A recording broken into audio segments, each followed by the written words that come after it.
The federal government has secured $800 million from the International Bank for Reconstruction and Development, the World Bank, to provide post-petroleum subsidy palliatives for over 50 million Nigerians ahead of June 2023.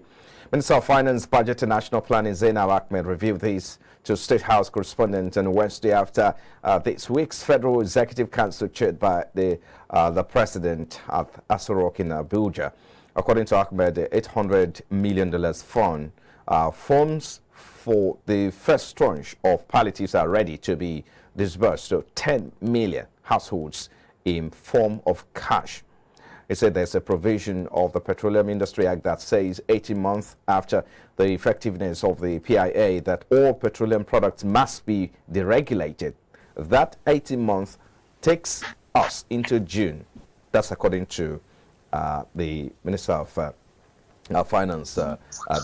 So let's get talking now. We still have our guest online virtually. Kasimu Garba-Krufi, CEO APT Securities, is still there. We'll also have Ambrose Omodion, Chief Research Officer and Veritas Consulting, is there live with us virtually. And also joining us earlier, like I said, we have Charles Fakroha, stockbroker and iBrandTV analyst. He joins us now. Thank you, gentlemen, for joining us again. So let's get talking now. First is, let me come to you, Mr. Krufi. So ahead of subsidy removal deadline in June, we saw that the federal government has secured $800 million for mass transit and cash transfers, right? This has been a contentious issue, no doubt about that. But the fact is that while others are saying, why should the government, go or borrow? Why would the government choose to borrow such a huge amount for a mass transit and cash transfer instead of other potential solutions? Others have also contended that, have also supported that as well. So what's your take on this? Let me start with you, Mr. Kasim. Well, for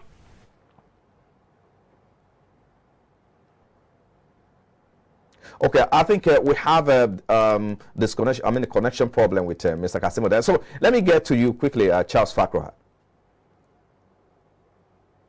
Much. Well, for me, I have followed subsidy and the petroleum issue for quite some time, and I think the government is trying to be proactive, ensuring that when they remove the subsidy, the complaints will not be much, because we've all agreed that subsidy has to go, and for me, it's a done deal. Now, coming out and getting that kind of palliative, well, it's a welcome development. My only concern will be this palliative, let it be properly administered. That is the only way I will be convinced that the government meant well for the ordinary Nigerian. Okay, let's have your take quickly, Ambrose Omodion, on this, because let's look at even the look at the short-term and long-term benefit of these palliatives in view of the effects aftermath of subsidy removal. So some people say we need to look at the benefit. Perhaps the benefit is much more than the best benefit of the $800 million rather is much more than what a lot of people are saying about it. So the insinuation is that the country can run out if it's not well managed, or can run out of funds if it's not well managed. So talk to us about this. Yeah, actually, for me, it's a welcome development that the government is taking action to bring some palliative for the public.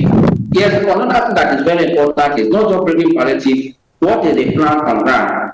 If we are seeing that the Dangote refinery is coming on board, it's almost in January to date, we have not heard about the output of that Dangote refinery, how far has it gone, and at the same time, if Dangote refinery is supposed to get Nigeria crude on dollar, that means there's no difference, because if it is buying on dollar, there will no impact much on the economy.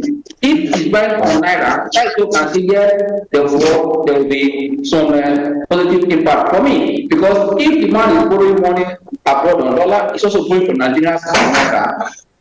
I should come in at this point to say where we are going. If they want to sell our crude to Dangote and Naira, see difference. If you want to sell in dollar, that means I'm telling you, this palliative won't make much effect. It's a good one because if they buy in dollars, that means as the national market, as food is going high, also is going to buy at the same rate. That means for me, there will no much effect. But if you are doing this palliative, at the same time, you are negotiating with Dangote to buy Nigeria in Naira and also sell in Naira, that will be more, for me, more acceptable.